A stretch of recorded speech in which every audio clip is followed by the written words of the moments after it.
બોલીએ શ્રી કૃષ્ણ ભગવાન કી જય। મહાભારતની આદ્ય પર્વની આ કથા સાંભળનાર સર્વે શ્રોતાઓને મારા શંકરપુરીના ઓમ નમો નારાયણ। શ્રોતાઓ, આપણે 25મા કડવામાં પાંડુરાજાની નનામી ભીમે ખડકી અને પાંડુરાજાને અગ્નિદાહ ધર્મરાજાએ આપ્યો છે અને ત્યાં એમને એમનું કાળજું ત્યાં રાંધવા મૂક્યું છે। કૃષ્ણ ભગવાનને ખબર પડે છે અને કૃષ્ણ ભગવાન નદીને સામે કિનારે બ્રાહ્મણનો શ્યામ વર્ણનો વેશ કરીને આવીને ઊભા છે, ત્યાં સુધી જોયું।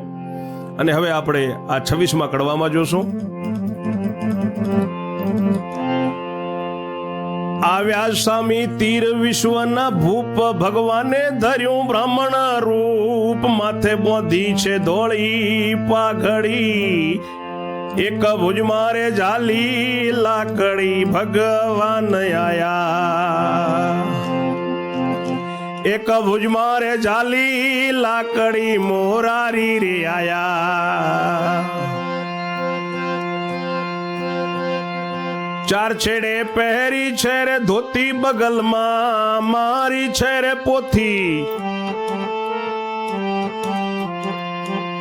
ચાર છેડે રે ધોતી, ચાર છેડે રે પહેરી છે રે ધોતી, બગલમાં મારી છે રે પોથી, લલાટે તો ભસ્મ જ ચોળી, ડાબી બાજુ ખોંધે ભરાવી છે જોળી।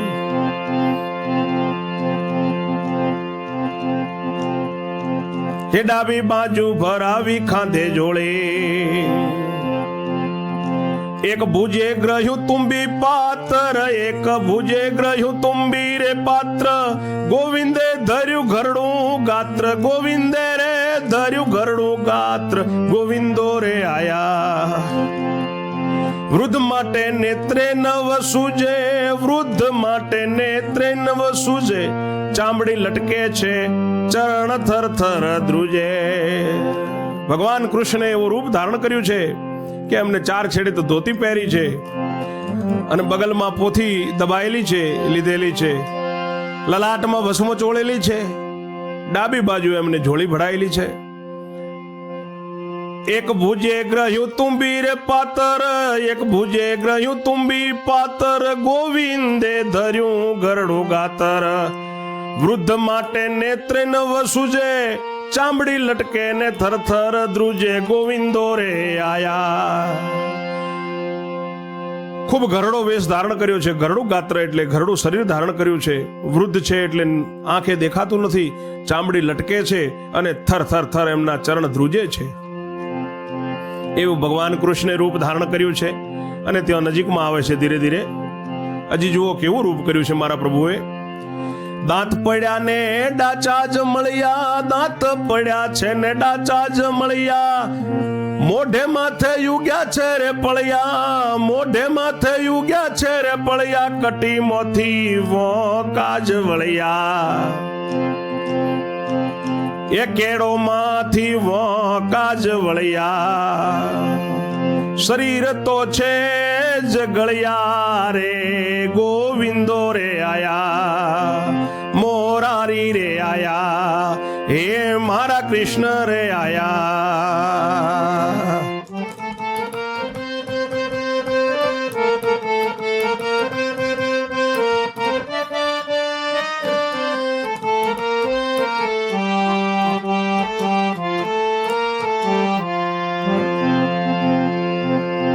કેવું રૂપ પ્રભુએ ધારણ કર્યું છે। દાંત પડેલા છે અને ડાચો બિલકુલ બે જડબા મળી ગયા છે, માથે સફેદ બાલ ઉગ્યા છે અને તેઓ કેડમાંથી વાંકા વળેલા છે, શરીર તો બિલકુલ સૂક લકડી છે, ગળી ગયેલું એવું રૂપ ધારણ કરેલું છે। નીચી ડોકીથી માગે જુએ, નીચી ડોકીથી માર્ગ જુએ, નાસિકામાંથી પાણી જ ચુવે। નીચું ડોકું કરીને માર્ગ જોતા જોતા હાલે છે ને એમના નાકોમાંથી તો પાણી પડે છે।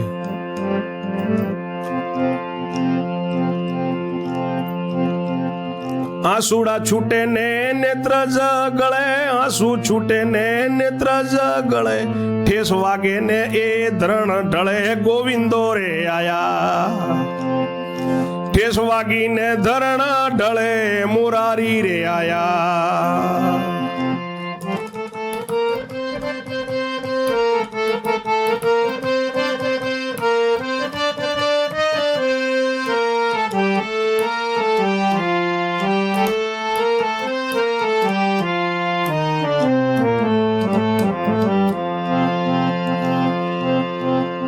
નાકોમાંથી પાણી પડે છે અને આંસુ જે આંખમાંથી નીકળે છે નેત્રોમાં સમાઈ જાય છે.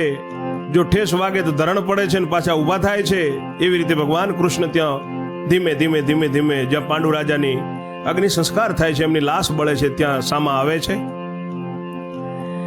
એવે રૂપે આયા પૂર્ણ શ્લોક, એવે રૂપે આયા પૂર્ણ શ્લોક, પાંડુ રાજા કહીને મૂકી પોક.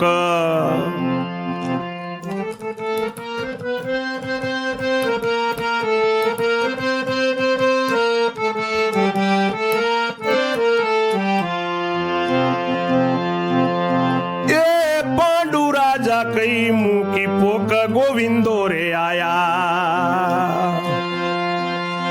એ પાંડુ રાજા કઈ મૂકી પોક, ગોવિંદો રે આયા.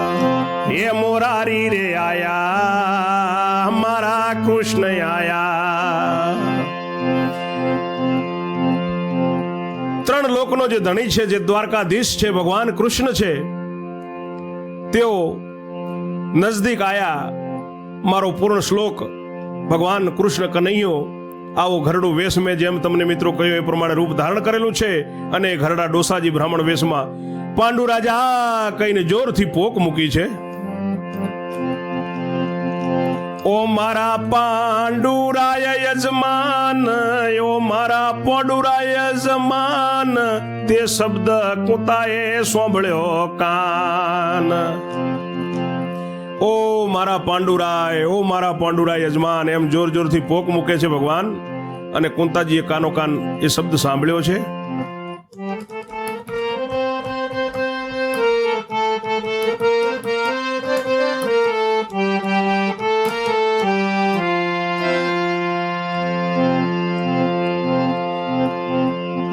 જુઓ બેટા કોક વિપ્ર રડે છે, જો બેટા કોઈ વિપ્ર રડે છે, વૃદ્ધ વપુ એ ઢળી પડે છે.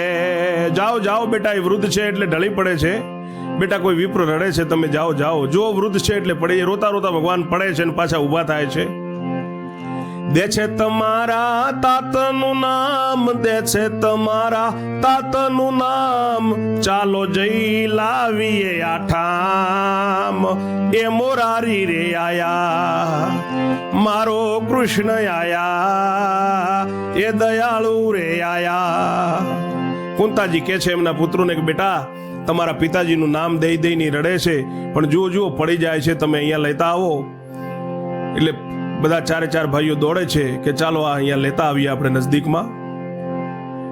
ચાર સૂત ને માવડી ચાલ્યા સામી તીર, વદે વલ્લભ એ આવ્યા જ્યાં છે શ્યામ શરીર. કુંતા માતા ને એમના પુત્રો એ સામે તીરે ગયા છે. આ બાજુ લાશ તો બળે જ છે અને જ્યાં નજદીકમાં સામું તીર છે ત્યાં જઈ અને એ ભગવાન કૃષ્ણની જોડે આવે છે, મારા શ્યામ મુરારીની જોડે આવે છે. પછી આગળ શું થાય છે તે આપણે 27માં કડવામાં જોઈશું મિત્રો. ત્યાં સુધી મારા શંકરપુરીના સર્વે શ્રોતાઓને ઓમ નમો નારાયણ. બોલીએ શ્રી કૃષ્ણ ભગવાન કી જય હો.